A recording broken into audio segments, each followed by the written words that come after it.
Hi there, my name is Susan Schultz, and I'm delighted to share with you today a review of the topic mild cognitive impairment, and I'll also be talking about a new characterization as well called mild neurocognitive disorder. I don't have any financial interests or relationships with any manufacturers of products or providers of services I might be discussing in my presentation. What we'll do is start with the diagnosis of mild cognitive impairment, or MCI. Now, there were diagnostic criteria proposed by Dr. Ronald Peterson in 1999 for amnestic mild cognitive impairment, although the conceptualization has been recognized for a very long time as a condition where memory or other cognitive function is changing that represents a late life change that's not quite to a syndrome that we would call dementia. Now, amnestic MCI refers specifically to a condition where memory is noted to be impaired. But it's also possible to have non-amnestic MCI, where the impairment may be in another cognitive function. However, amnestic MCI is most often a syndrome of interest because it raises a concern of a potential evolution to Alzheimer's type dementia. Now, the original criteria involved a memory complaint that was either recognized by the individual and ideally also recognized by an informant, which is usually a close family member or someone that spends a great deal of time with the individual. In addition to a subjective memory complaint, there's typically an objective measure or some type of standardized assessment where there can be a quantitative change in memory that is over and above what you would expect for a person's given age and education.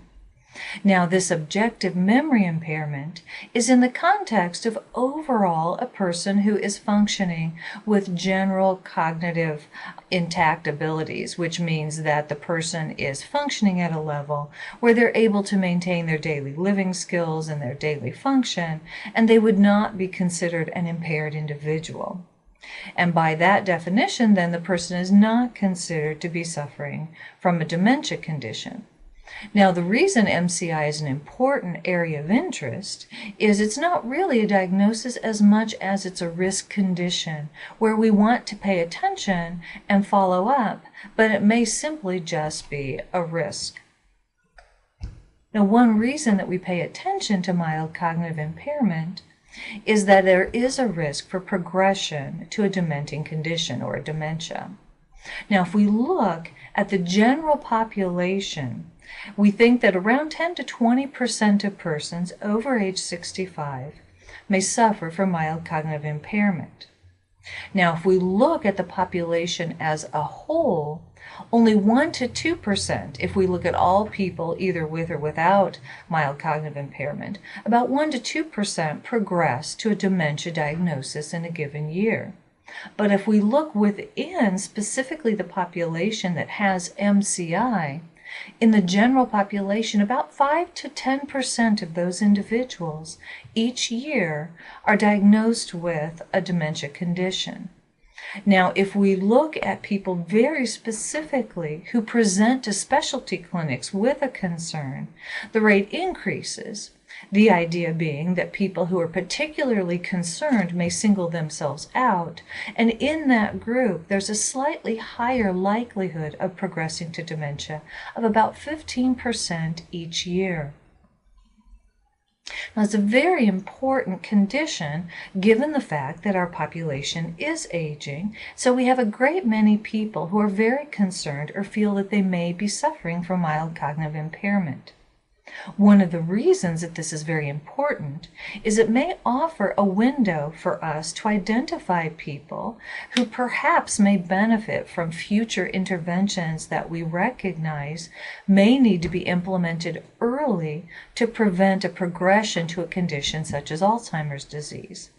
And new research is learning that it's possible that some of the neuropathologic features, like plaques and tangles, may in fact be present when a person has just MCI and may in fact represent an intervention point, whether it's through identification by brain imaging or other pathophysiologic measures. And looking at these people very early on may give us some important opportunities for treatments. Now, over and above the classic characterization of mild cognitive impairment, the DSM-5, or Diagnostic and Statistical Manual of Mental Disorders, also characterize a different but related syndrome called mild neurocognitive disorder. Now, mild neurocognitive disorder is not the same as MCI. It's a new characterization that does follow the same spirit, which is allowing a diagnosis of mild symptoms. However, mild neurocognitive disorder is different in the sense that it may be associated with a number of different types of brain changes, not necessarily Alzheimer's disease, but there tend to be different features of mild neurocognitive disorder that may suggest other potential underlying conditions that we'll talk about throughout this talk. Now, this is a new characterization in the DSM-5 that's been recently published.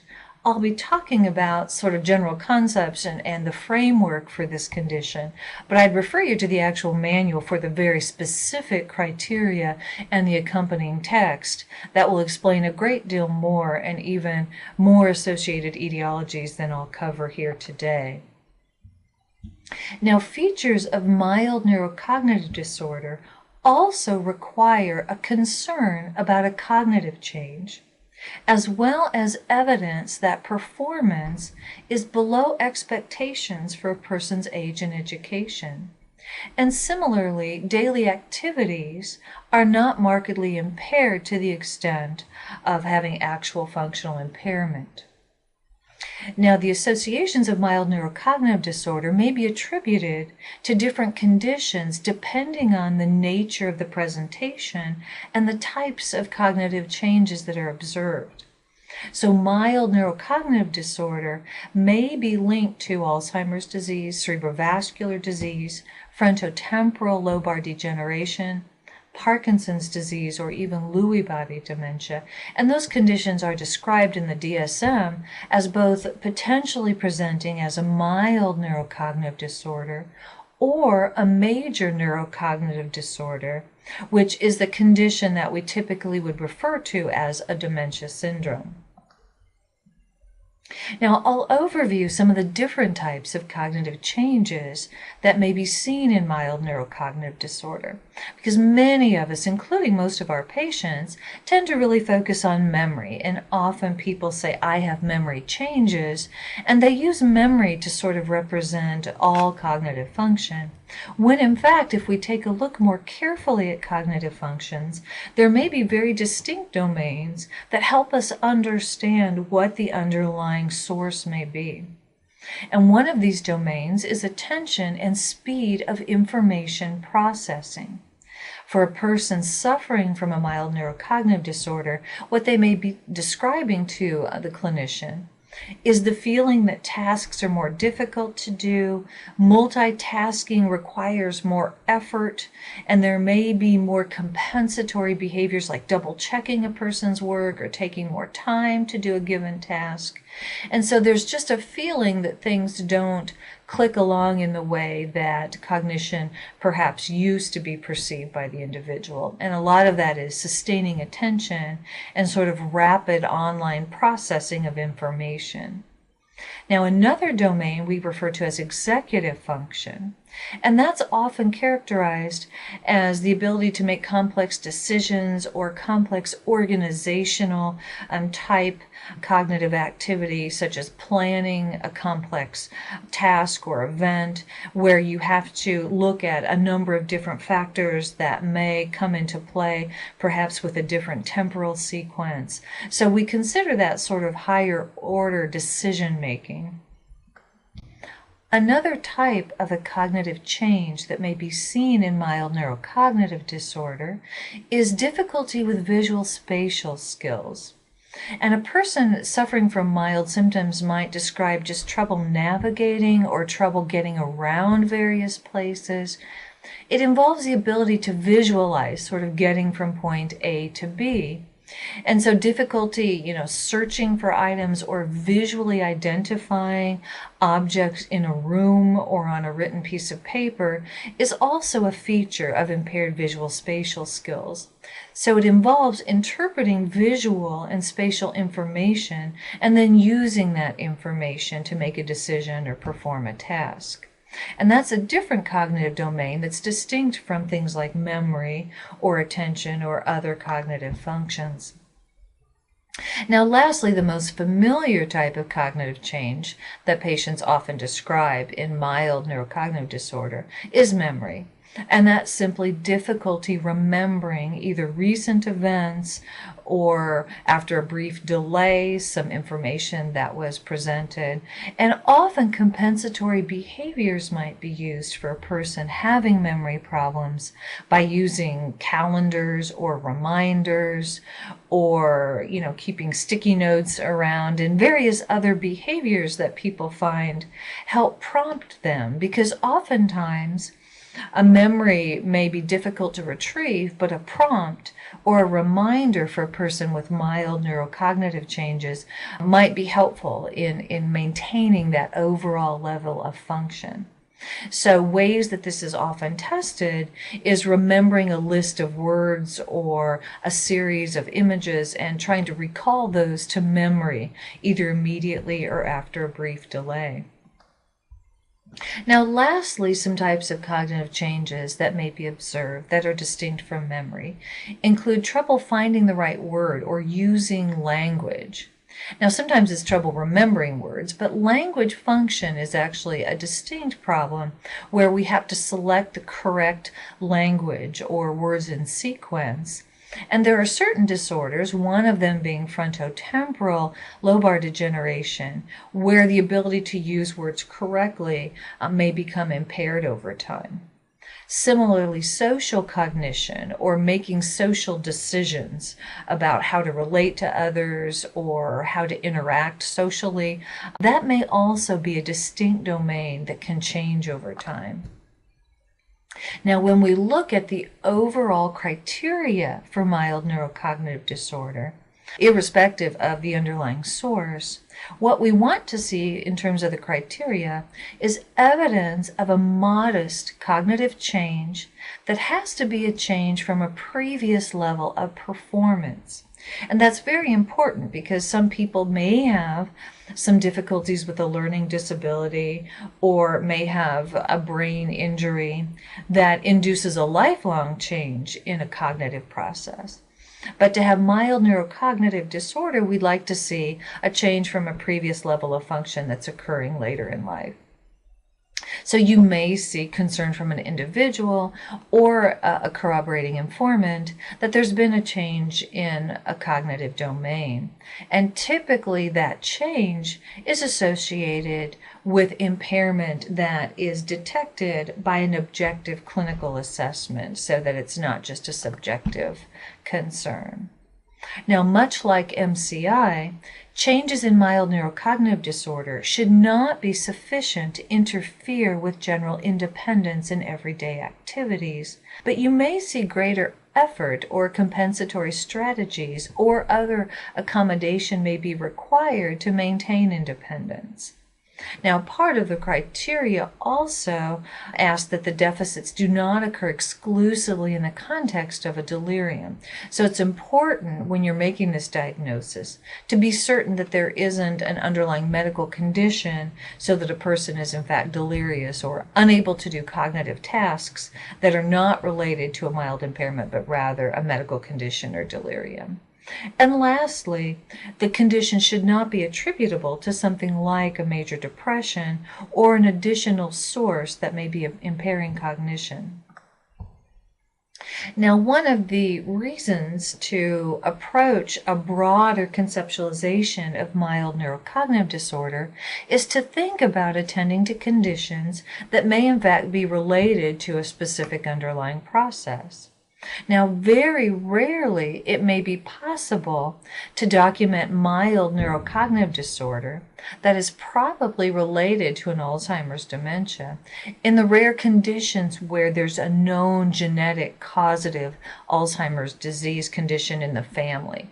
These are very rare autosomal dominant conditions that tend to be well known within a given family, and would not be a common condition.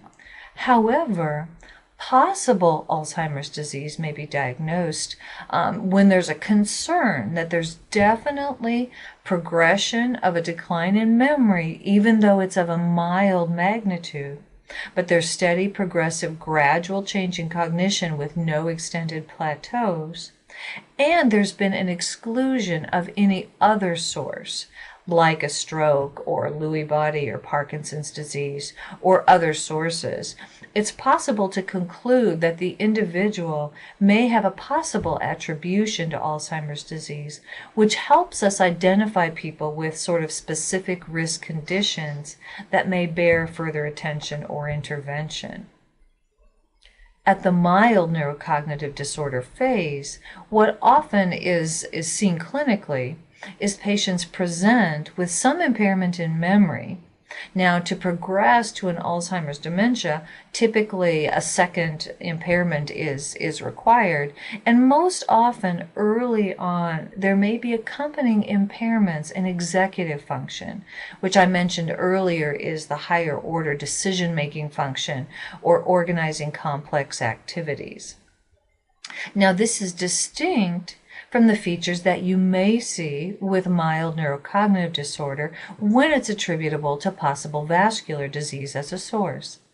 The clinical features when there's a vascular source are when the deficits are observed that are temporally or time-wise related to a potential vascular event, whether it's a mild stroke or an overt stroke or a transient ischemic attack or evidence of extensive small vessel disease. So there has to be some type of attribution to an underlying vascular etiology.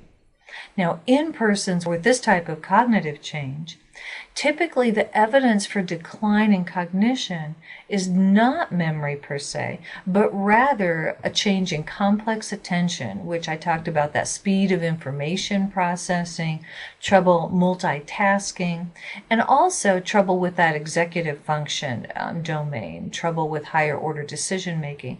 Those are the two features that tend to be more likely seen when mild NCD or neurocognitive disorder is due to vascular disease, as opposed to possibly due to Alzheimer's disease, where memory is the prominent feature. Now, also to look at the criteria for mild neurocognitive disorder due to vascular disease, typically there's evidence from additional factors like history, physical examination, or neuroimaging, where there's a definite support for large vessel stroke or small vessel disease. Oftentimes we see on brain imaging the indication for small vessel ischemic disease or white matter disease or white matter ischemia that may help us understand the attribution of the cognitive changes. And again, just like with the other mild NCDs, we have to be cautious when we make the diagnosis that the symptoms are not better accounted for by another brain disease or another condition. Now, we can do a similar diagnostic certainty approach, whether it's vascular disease or other etiologies, by considering the attribution probable if additional criteria are present. And we can consider mild neurocognitive disorder as probably related to vascular disease if there's definite support by neuroimaging of vascular disease and we have definite temporal or time-wise relationship between a documented cerebrovascular event and a cognitive change. Now, we can consider the attribution possible if we're not entirely certain that there's a temporal relationship, or if there's an absence of neuroimaging information, or we're just not certain that the onset really matches with a series of cerebrovascular events or risk factors. Now, when we consider mild neurocognitive disorder due to vascular disease, it's important to realize that things don't often happen in isolation. Very commonly, cerebrovascular disease may in fact be present in a person who may also have features of an Alzheimer's disease process. These often do co-occur clinically, and definitely we see this in the clinical setting. So in the case where there is evidence for cerebrovascular disease, but there's also a suggestion of memory changes that make the condition potentially attributable to Alzheimer's disease, it's important that documentation relates to both conditions. And so both conditions may be documented, that there's evidence of mild neurocognitive disorder. It's possibly related to cerebrovascular disease, and there's also evidence for mild neurocognitive changes that are possibly due to Alzheimer's disease. And so it's important to document both when in fact there is good evidence from a variety of clinical assessments that both may be present. It's also very important to note that late life depression in particular has been associated specifically with vascular neurocognitive disorder. So looking at depressive symptoms may be informative when a person is trying to determine clinically what the attribution may be from. So along the lines of depression, now to go back to our original construct, which is the disorder mild cognitive impairment, which really historically was how we characterized an at-risk group. Most of the research, in fact, historically over the past couple decades has looked at the condition of MCI and specifically looked at whether depression might in fact be an early sign or a risk factor for MCI. And when we consider some of the research that's longitudinally looked at these two conditions, there was an interesting study, and actually there's been a number that have looked at this co-occurrence. And now one study that came out a few years back followed persons who were originally diagnosed with amnestic MCI, meaning that they had specific memory complaints and memory changes, followed them over a 3-year period, looking at the group that had major depressive disorder diagnosed by the geriatric depression scale, and then the remainder of the group. So 41 of the 114 patients had depression, 73 did not. When those two groups were followed over 3 years, it was discovered that there was a greater likelihood of the group with depressive symptoms to show the development of dementia of the Alzheimer's type. 85% of those over a 3-year period with depressive symptoms developed incident AD versus 32% of the group without depressive symptoms. This leaves us with the question of does depression accelerate the progression of MCI, or when MCI has some depressive symptoms, does it represent a more pathogenic type of MCI? And so it's interesting to think about the two things co-occurring. Now, if we look at treatment of depression, one might think, well, if we treat depression in MCI, perhaps we can affect the outcome. So an interesting study did take a look at that very question with over 100 subjects who presented to a geriatric mental health clinic for treatment of depression. Of that group, 38% had MCI, whereas the remainder did not. So what was interesting is that after adequate treatment response for the depression, among the group that remitted in terms of depression, nearly half still had cognitive impairment. So there's this idea sometimes that if you treat the depression, the cognitive impairment may go away. But in fact, even when the depression is treated, there's a chance that the cognitive disorder remains and may in fact still be progressing. Now, when we evaluate for MCI, we have to be appreciative that families are often very concerned, and oftentimes persons that present for evaluation of memory represent worried well, who tend to be overly concerned about their own aging or their own memory function, and maybe they had to provide care for a family member with dementia, and so they excessively have concerns. On the flip side of that, often persons with memory change may in fact not be able to self-assess and may lack insight. So occasionally individuals are brought to clinical attention due to family concerns that may be much greater than the individual's concern who's affected. So I think we have to be very sensitive in the clinical situation for the type of dynamic both in the individual and their close friends and family members. So oftentimes it's very useful to do separate assessments where the individual alone perhaps has some memory testing and exam, but there's also an opportunity to collect corroborating information from family or other close associates that might allow for a better received exam with better information. Oftentimes this situation can be fairly anxiety provoking and emotional for individuals affected. Now, elements of the examination require a careful history, and it's very important to get a sense from the individual and the family of sort of the highest level of function with some type of a diagnostic or objective screen if possible. And the Montreal Cognitive Assessment is readily available that allows a nice screening tool that may be helpful for the clinician to diagnose whether in fact there's change over time or to assess. And we often have thresholds. 26 or above is often considered within an unaffected range for the Montreal Cognitive Assessment. But the more important thing over time is to determine whether in fact that's changing with sequential assessments at every 6 months or so. If there is in fact change over time, full neuropsychological testing is extremely helpful to help us in assessing those domains that I talked about.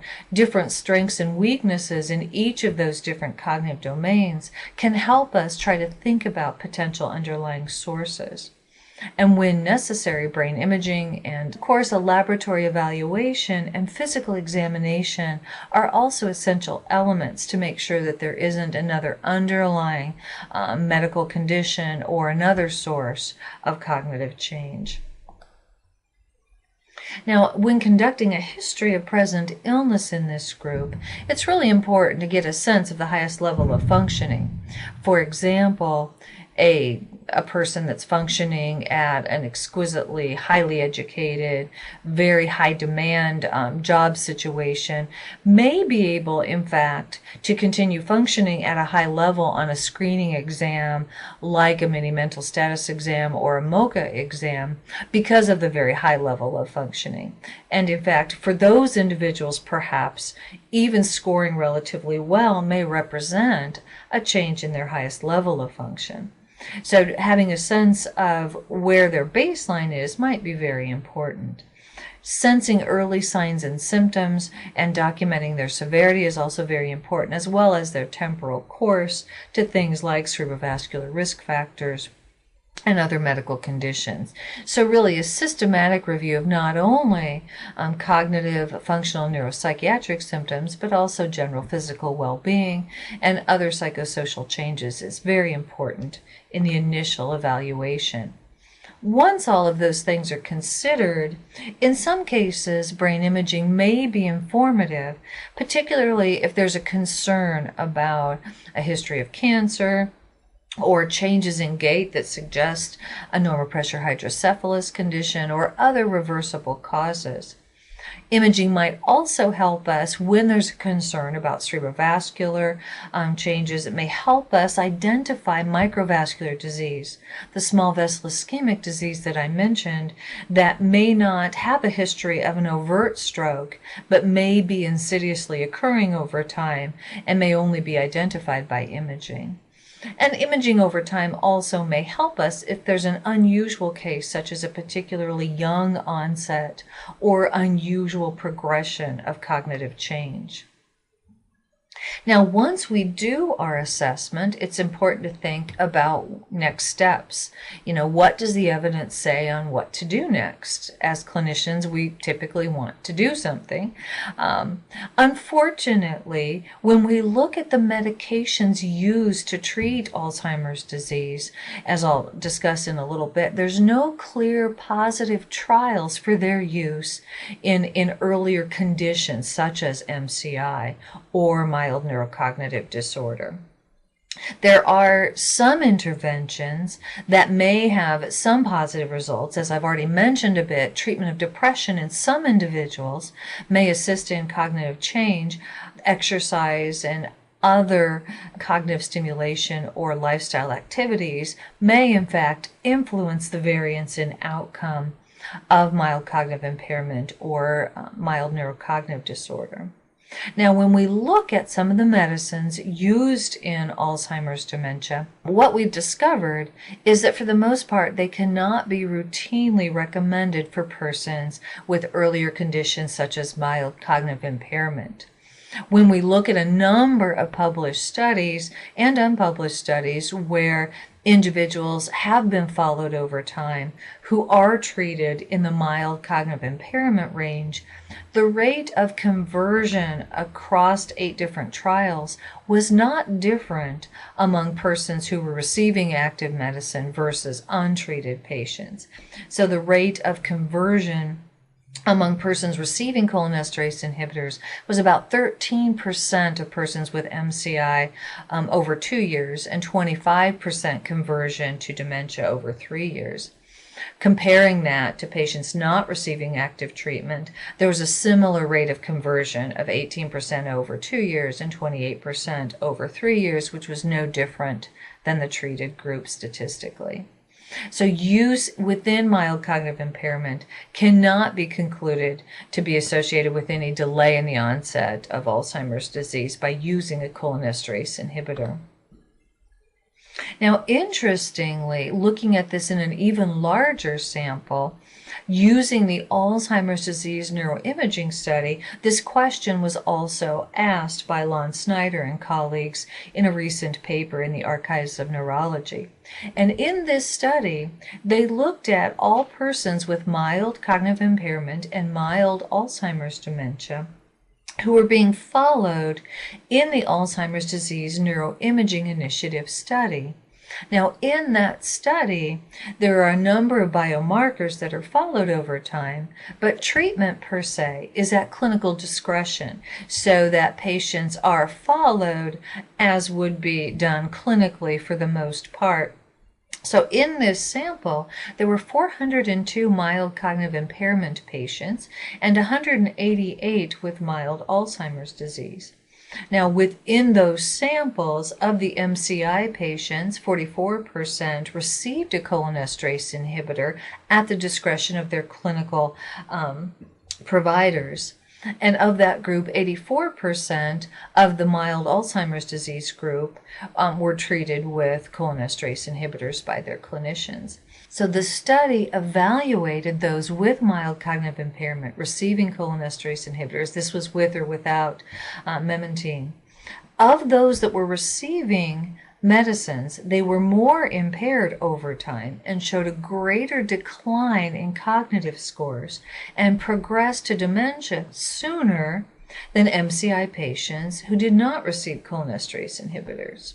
Now, one might interpret from that finding that in fact there is something deleterious about cholinesterase inhibitors, but in fact another perspective that may likely be happening is that the clinicians were selecting patients who appeared to be predisposed for a variety perhaps of clinical reasons to be those who were more likely to require treatment, or they were a more severe group in general that tended to receive active medication or receive medication, so that the group was in fact selected to be a more impaired group or a group likely to progress over time by clinical judgment.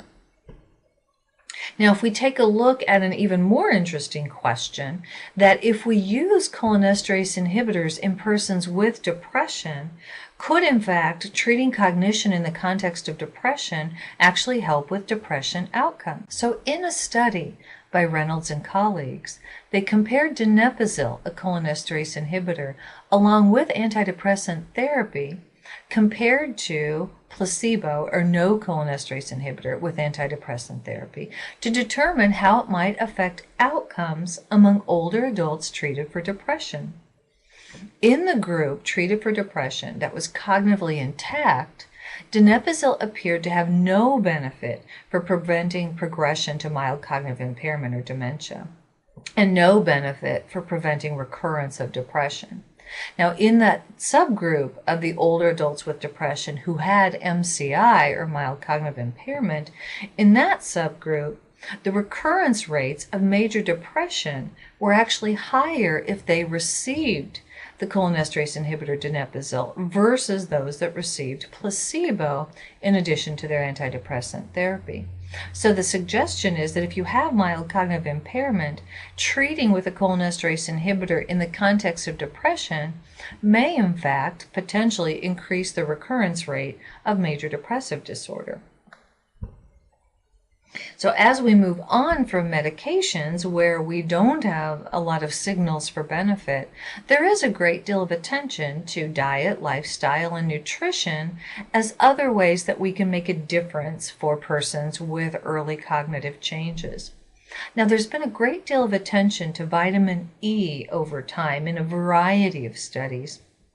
And so if we take a look at a meta-analysis that combined a number of studies where the influence of vitamin E, particularly on the progression of mild cognitive impairment to Alzheimer's disease, was assessed, it was determined that there was really no significant difference between vitamin E and placebo, either in beneficial outcomes or in death or adverse events, because I think there was a great deal of concern from a variety of studies over time that suggested vitamin E may in fact have a deleterious effect on longevity.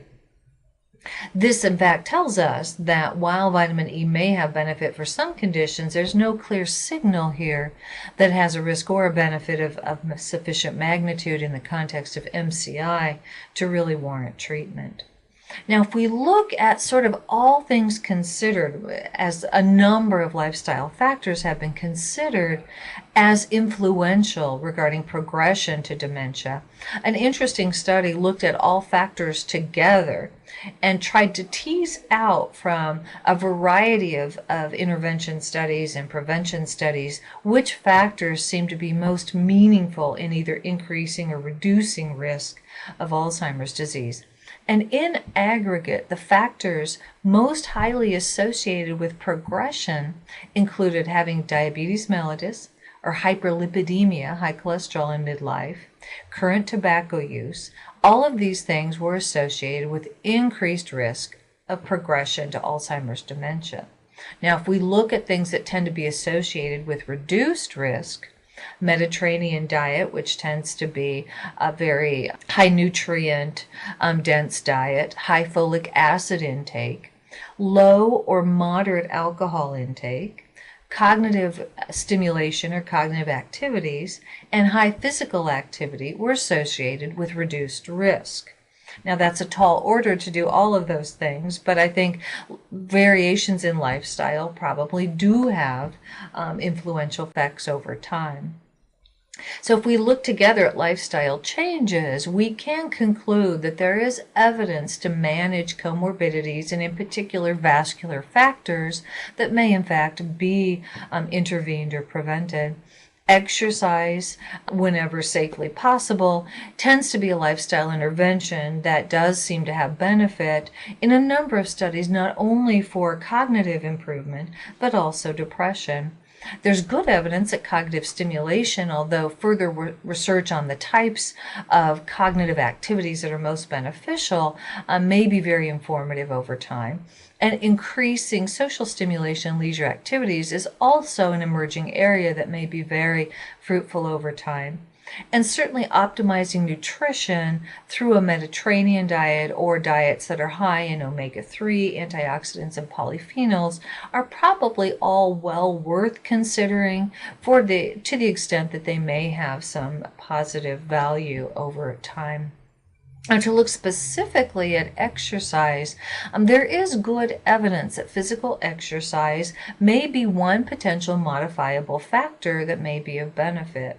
So a very interesting study yielded some nice conclusions that might be useful in the clinical setting when we look at a population-based study of persons without dementia and then followed them over time with an assessment of physical exercise magnitude to determine who went on to experience mild cognitive impairment.